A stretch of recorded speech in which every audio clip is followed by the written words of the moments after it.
There's no rule book. There's no blueprint to life. If you wanna, I think there is a blueprint. I think there's definitely a blueprint, and it's a really simple blueprint, nigga.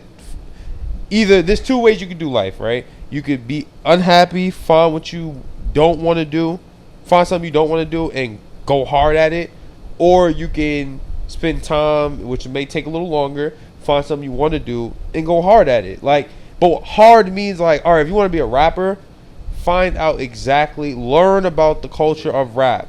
Where it came from, how it started. Okay, start like that. Learn about the different rappers. Because when you learn about the people who made it in rap, who didn't have anything, then you learn. Like, example, I'm talking to his man. What's his name? I always forget this nigga name.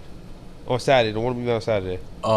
Terrence. Terrence. I'm talking to Terrence. That's his man. I don't know him yet. T-Rose. And T-Rose. He a rapper. And I'm telling him, hey yo, go watch the No Limit Chronicle. No Limit was a big ass record label. Right, that's Master P shit. Yeah. Big ass record label, if you don't know, in the that's early. Back in the day with Run DMC and all that. Exactly. Back in like early, the late 80s, early 1990s, right? And they talk about how they started. These niggas are from the South, where in that time South music did not exist. Like, them niggas was not a part of rap yet. But he made it from nothing. But you see the grind and effort it took and how hard he had to work. The blueprint is the most simplest blueprint. Find some shit that you're good at. Learn about how the people that is in it made it. And just follow what the fuck they did. Like, it's the most simple blueprint. That's why I tell him, like, even with the comedy shit, right? I'm like, all right, cool. We gonna go outside. We gonna do these funny videos. Sometimes, I think with that, there's two ways you can go with it when we talk about his comedy shit. You can either be super fucking funny and you could just have all this charisma and do the, prank shit. Or you could be this nigga who's not that funny, but is willing to do the most dangerous shit possible to get on. And that works too. There's two ways to do it, two different outcomes. And there's probably another way that just hasn't been found yet. And if somebody can find that, that's fine. But I think, like I said, I think there's definitely a blueprint to life. I think the blueprint is just grind at whatever it is and find the people that fuck with you. You know what I mean? Find people that fuck with you, right?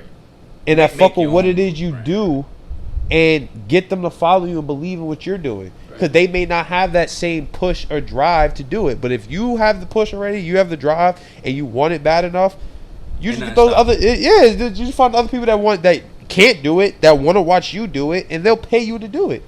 So can you break it down to the people like that don't know what they want to do, but they're like, damn, how do I So I don't know what I want to do. Right. So when I came out of football, right, I didn't know what I wanted to do in my life. Like, should you, as in what I'm trying to say, should you like do what you feel is comfortable, like you do every day, or like what you like?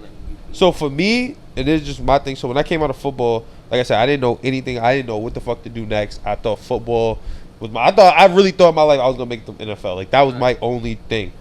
And I was like, that's what I'm gonna do. That's it. That's what it is. And I'm like, all right. When it didn't happen, or I started just slacking off, the coach kind of made me like, I just wasn't in a happy place at that time. And I left. I came home, still in school, just stayed in school. And I met people. First person I met when I was done football, me and my ex had just broke up too. So first person I met was this girl named, I forgot this bitch name. But she from the UK, and she goes to Columbia. So we started chilling out for about a week. Now she's in the finance, and she's Columbia not too deep from here, right? No, Columbia University. That's right, it's up the hill. Yeah, right up the hill. Bad, because we in New York. Yeah. And that shit right over there. Exactly. And I started talking to her. She's like, oh, I'm in finance studies, blah, blah, blah, and I do this. And I'm like, oh, that's what's up. You know, she put me on what an internship is, how to do this, what I should apply to. And now, granted, she wanted me to fuck her, and I just didn't want to smash. Like, I was still on my ex at the time, and I just couldn't get over that. I thought if I smashed, that'd be like me cheating. Fuck my ex. But facts. But let's not get off topic. Oh God.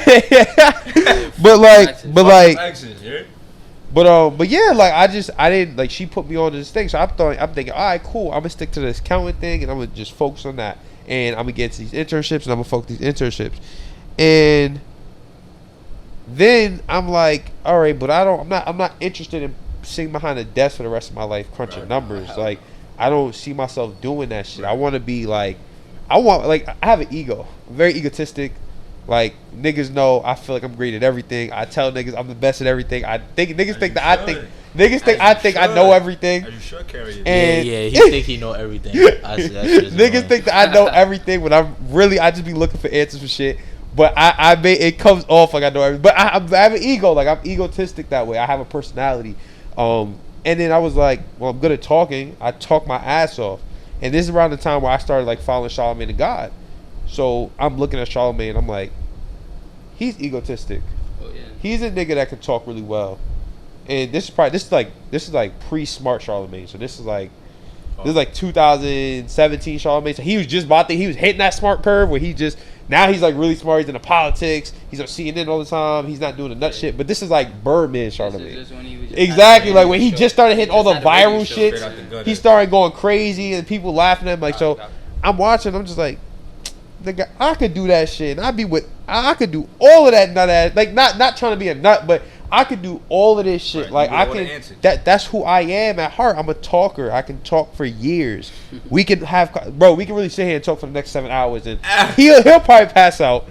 Yeah. And like, if y'all hang. Hey, we got an hour commute. You feel me? Like, listen, nigga. He dragging it, but he just saying, like, if it was to, like, if niggas was to be just chilling, we could talk. Right. You feel me? Like I be on the phone having 7-hour convos with my dad, and we'll talk about politics, Black history, culture, and we just sit there and conversate. And we argue, we scream, we yell, we get pissed at each other. Yeah. But it was something I've done my whole life. So I'm like, I can talk, and I'm just like, fuck it, let me get to this podcast and shit. Started that and just start. I think it's just find what the fuck you feel like you good at.